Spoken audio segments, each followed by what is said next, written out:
Hi, this is Ms. Smith, and this is going to be 5C in Unit 5, Exponential Equations.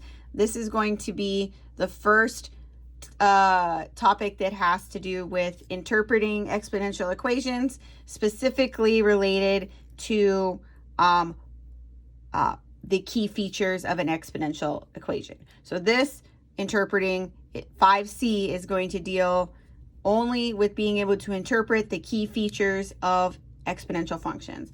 Obviously, a key feature of the exponential function is going to be the a, which is equal to the initial value.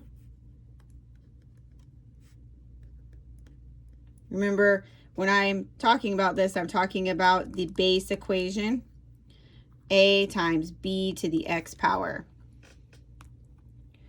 So initial value, we need to be able to interpret the rate of change. Okay, this is sometimes called the growth factor. So if you hear growth factor, it's also talking about the rate of change. And we need to be able to interpret and use this equation to find values that we want. So those are the three key features of being able to work with exponential functions. So for example, our first question here,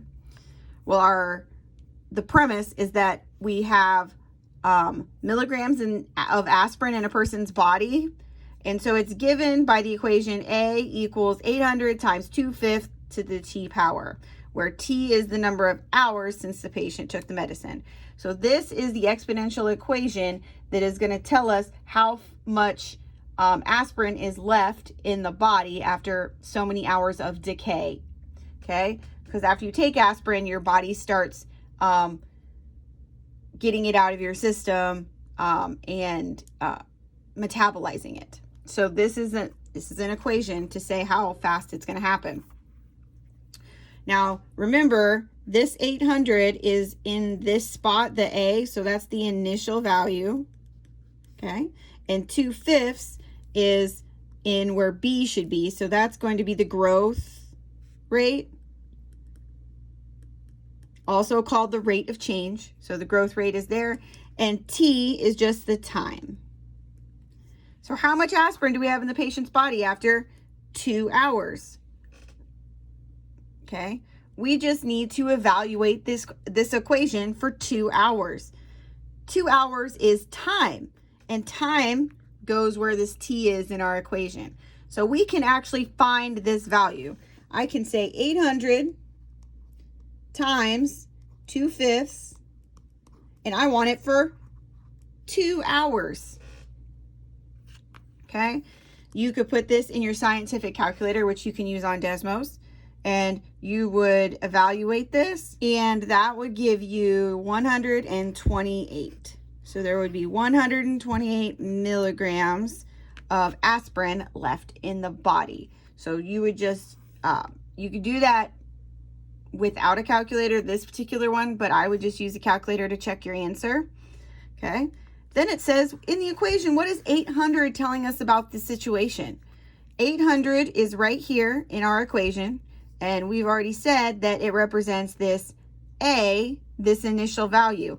That means whoever this person was, they took 800 milligrams of aspirin. So this is how much aspirin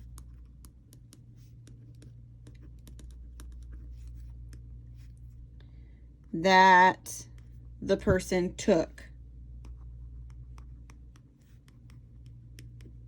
Okay, this is how much aspirin they took. This is the maximum amount in their body. This is the initial value.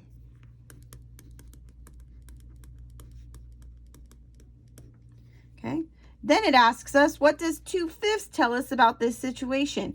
This is our growth rate, our rate of change. This tells us how much aspirin we're losing. So this is the rate of change. The rate at which the amount of aspirin is changing in the body.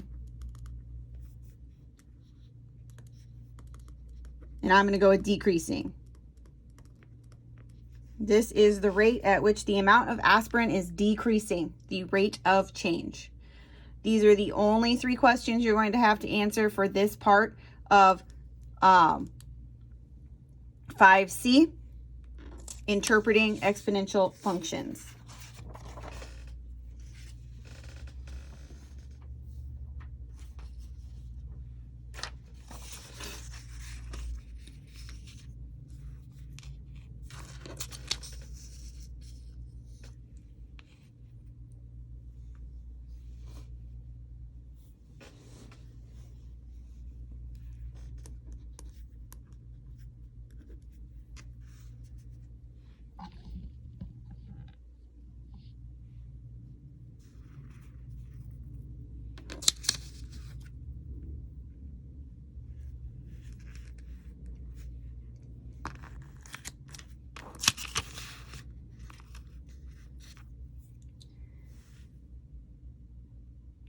Hey, it's Miss Smith again, and this is going to be the second part of 5C, which is being able to interpret the between different types of exponential representations. And so this says that these 3 models represent the number of zombies in 3 different situations as a function of time, t, in days, okay? Then it's going to ask us some questions. So we are going to have one that looks like an exponential function. We have one that's a table and one that's a graph. But then it says, which situation represents the population with the greatest growth factor? And we will remember that the growth factor is the b in our base equation. So we just have to look where the growth factor is. And we have to figure out how to find that. So for this one, which is a of t is equal to 1,000 times 1/2 to the t power, this is really easy because we know it's the b. This is where the b is. So our b equals 1/2 here. Here,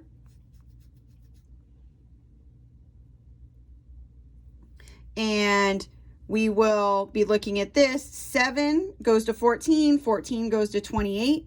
If you want, you could do 14 divided by 7 to see this, but because you could do 0 divided by whatever your t of 1 is, you can divide it by the next one. But you could also look at this and say, oh, that's times 2. This is doubling. So this b is going to be equal to 2. This one's a little trickier. We have to find out what these points are to see what's happening. So this is the point 0, and this is 1, 2, 3, 4. There's 5 spaces up to 1,000. That means 1,000 divided by 5, each space is worth 200. So that's 200, 400, 600. So this is the point 0, 600. This is the point 1, 1,200. And this is the point 2, because we go over to 2, and that's 2,400. So if you look what's happening here, we go 6 to 12, 12 to 24. This one just also happens to be doubling. So this is also times 2. You could say, so for this one, you would say A is going to be equal to 1/2, situation A, B is equal to 2, and C is also equal to 2.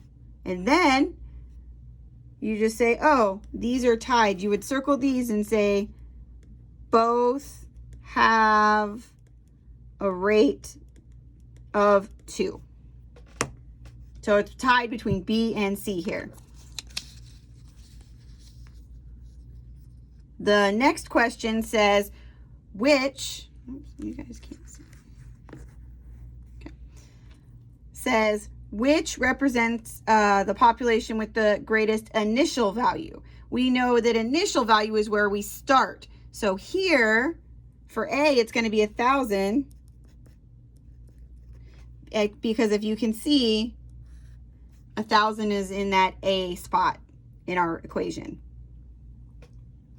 For this one, we know that we have to look for 0. If it's a table or a graph, we are looking for the initial value to be at x equals 0. So we go to the time, we look for 0. This initial value is 7 because that's where 0 is. Then over here, we got to go up, and this one says 0, 600. So C is equal to 600. Okay, then we just look and we're like, oh, A definitely has the greatest, so we would circle it, the greatest initial value.